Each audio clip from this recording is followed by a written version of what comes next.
Welcome to my channel. This video is a tutorial on how to solve absolute value inequalities. If you're new to my channel, please subscribe the channel and watch part 1 and 2 of this lesson to understand the concept of absolute values and solve absolute value equations. By the end of this lesson, you will learn to solve absolute value inequalities and also represent the solution in a number line. Fine. So we are going to solve absolute value inequalities. To solve absolute value inequalities, before that we'll see what are inequalities. To understand the concept of inequality, I'm just going to write down few mathematical statements. The first one, absolute value of 2x plus 3 is equal to 5. Next, absolute value of 3x plus 4 is lesser than minus 6. Absolute value of 3x minus 8 is less than or equal to 4. Absolute value of 4x minus 3 is greater than minus 2. Absolute value of 6x minus 9 is greater than or equal to minus 6. Now look at these statements. In the first one, this statement shows that two numerical expressions are equal because there is a presence of equal to sign over there. So this statement you call it as an equation because there is a presence of equal to sign. Now when you see the remaining all categories of these statement falls under inequalities.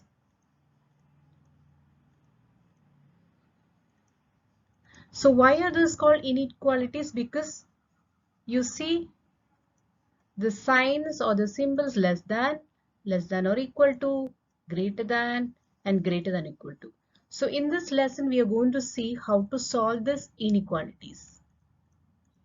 So remember the rules for solving the inequalities when the sign is greater than is different from the rules when sign is lesser than.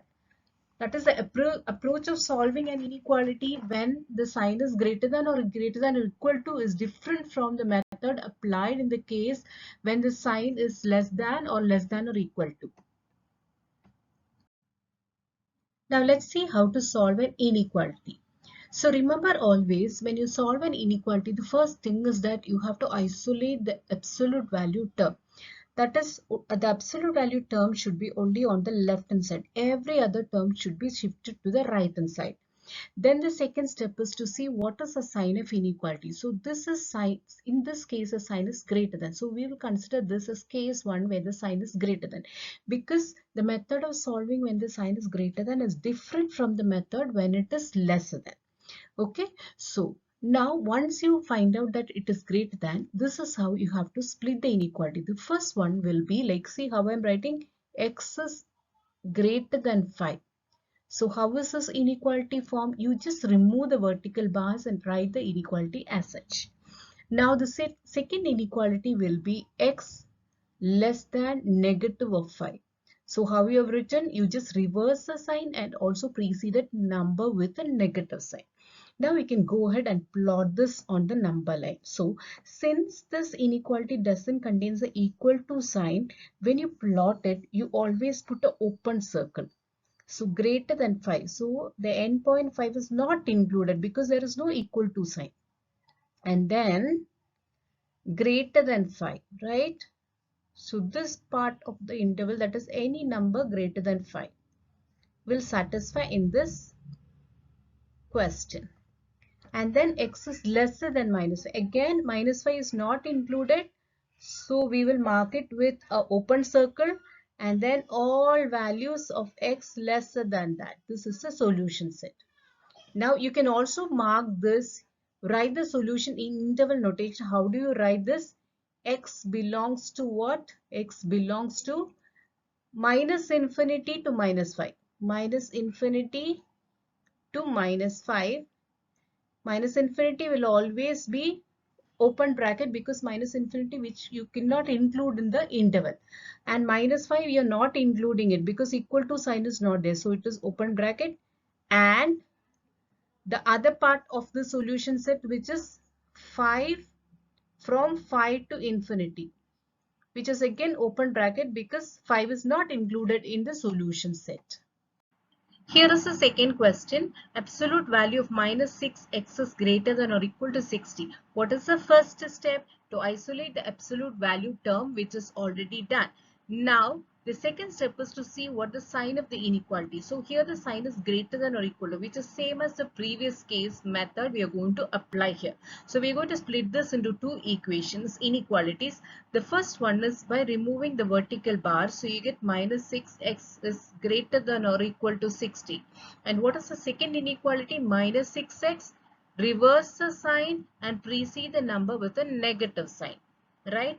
Now, what we can do here is we can divide this with 6. When I divide with 6, I get minus x greater than or equal to 10. See, I want x on the left side, but there is a negative sign. So what I have to do, multiply with minus 1. When I multiply with minus 1, this step you have to always remember. Every time you multiply with minus 1, you have to reverse the sign. So whenever you multiply with minus 1, remember to reverse the sign. So I'm going to multiply with minus 1. So when I multiply with minus 1, I will get x, and then reverse the sign, multiply with minus 1, you get minus 10.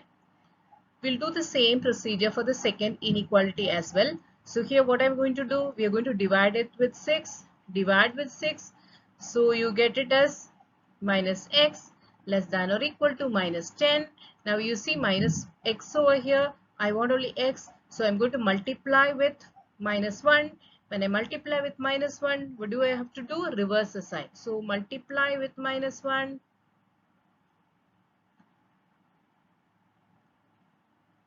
And then reverse the sign. I'll get x greater than or equal to 10. Now I can go ahead and plot this. So how do I plot it? So this is my number line here. And then 0 and plus 10 is over here, and minus 10 is equidistant from that on the other side. Now less than or equal to minus 10. So less than or equal to minus 10. So minus 10 is included here. So the end point, see, you plot it with a solid circle, and then this part. And then x greater than or equal to 10. So the endpoint 10 is included. So I mark it or plot it with a solid circle, and then greater than 10. This is how I graph the inequality solution in a number line. Now, how do you represent this in interval notation? X belongs to what? X belongs to minus infinity to minus 10. Minus infinity to minus 10. See, minus 10 is included. See, so that I write it as a square bracket because it is included. To represent minus 10 is included, I use a square bracket here. Union, then 10 to infinity. But 10 is included, so instead of open bracket, you will put close bracket. So 10, comma, infinity. Infinity side will always represent using an open bracket. Here is another question to solve. Minus 3 plus absolute value of x minus 2 is greater than 5. So remember, what is the first step is to see if the absolute value term is isolated. So in this case, it is not isolated. So we have to go ahead and isolate it. So how do I isolate it? I can write as x minus 2 greater than, I'm going to bring minus 3 to the other side. So it will become plus 3. So 5 plus 3. So this is absolute value of x minus 2 is greater than 8. Right? Now the second step is to see what is the sign. So here the sign is greater than. So when it is greater than, we know the method of solving it. We are going to split it into two inequality. The first inequality is formed by just removing the vertical bars and write it as such. So I can write as x minus 2 is greater than 8. And the second inequality will be x minus 2, reverse the sign, put a negative sign next to the number. Right? So here it is x greater than, minus 2 to the other side will become plus 2. So you get 8 plus 2. So x greater than 10. and here x is less than minus 8 plus 2. So x is less than minus 6. Now we'll plot it here in the number line. So let us draw the number line.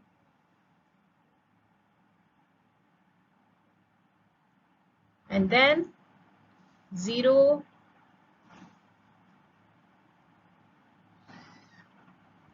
and 10 on the right hand side and minus 6 on the left hand side of 0, and then x is greater than 10 where 10 is not included. So plot it with an open circle, and then all values of x greater than 10 but 10 is not included.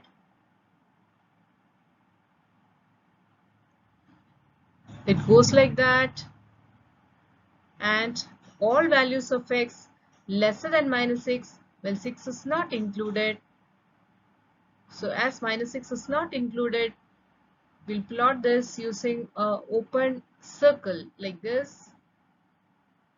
And you can shade all values of x which is lesser than minus 6. Now we can represent this using interval notation. So x belongs to what? X belongs to minus infinity to minus 6, open bracket minus infinity, and minus 6 also open bracket as it is not included, union, and then 10 not included, open bracket, and infinity. Here is another question to work out. The question is absolute value of x plus 5 is less than 9. So to solve this, the first step is to check if the absolute value term is isolated. Yes, it is isolated. Now let us go ahead with the next step. What is the next step? To see the sign. So as the sign is lesser than, this is case 2. That is different from the previous kind of questions we have done. So the method used is different. So remember, if the absolute value is less than a number, then we have to set up a 3-part compound inequality. So how do you write that inequality is what we are going to see next step. Okay. So we have to write minus. What is the number here? The number is 9. So minus 9 less than, what is that quantity inside the absolute value? It is x plus 5. So x plus 5 less than the number 9. Right? Now we have to transfer 5 to the left side. It will become minus 5. So minus 9 minus 5 is less than x less than 9 minus 5. Right? So minus 9 minus 5 is nothing other than minus 14 less than x less than 4. So if you write this in interval notation, x belongs to minus 14 to 4, but the endpoints are not included. So it will be open bracket minus 14 to 4. How do we graph this in number line? So you can draw the number line, and then the numbers or the solution is minus 14 to 4, right?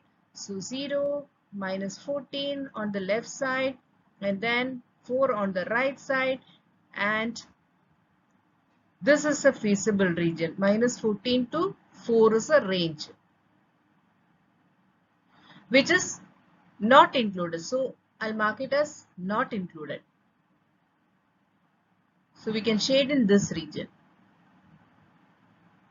So any values between minus 14 to 4 will satisfy in this inequality.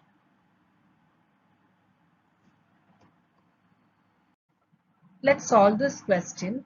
So the question is 5 minus 2 absolute value of x plus 6 is less than or equal to minus 21. So here the first step is that we need to isolate the absolute value term. So we can write it as minus 2 multiplied with x plus 6 absolute value less than or equal to minus 21 plus 5 transposed to the other side will become minus 5. So minus 2 times absolute value of x plus 6 is less than or equal to minus 21 minus 5 is minus 26. So now what we can do is divide with 2 on both sides. So we'll get minus of absolute value of x plus 6 is less than or equal to minus 30. right? So we have to multiply with -1. So when you multiply with -1, remember to reverse the sign as well. So absolute value of x plus 6 is greater than or equal to 13. Now the next step is that we need to look at the sign. Here it is greater than, so it falls in case 1. So how do you solve it? You need to split this into two inequalities. So the first inequality here is x plus 6 is greater than or equal to 13, and x plus 6 is less than or equal to minus 13, right? So x is greater than or equal to 13 minus 6. So you get x is greater than or equal to 7, and x is less than or equal to minus 13 minus 6. So x is less than or equal to minus 90, right? So now let us write the interval notation here. X belongs to what? Greater than or equal to 9.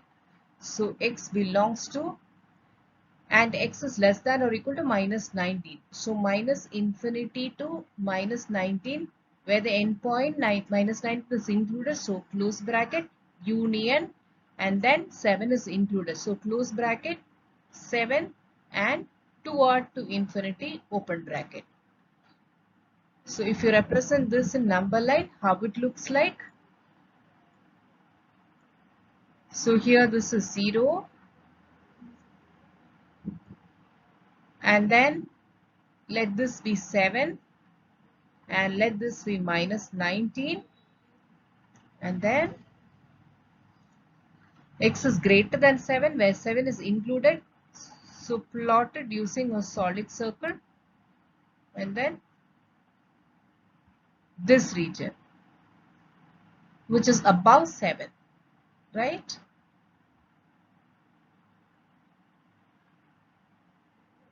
All this region values, all x values in this region satisfies in this inequality. And then x is less than or equal to 19, where minus 19, where minus 19 is included.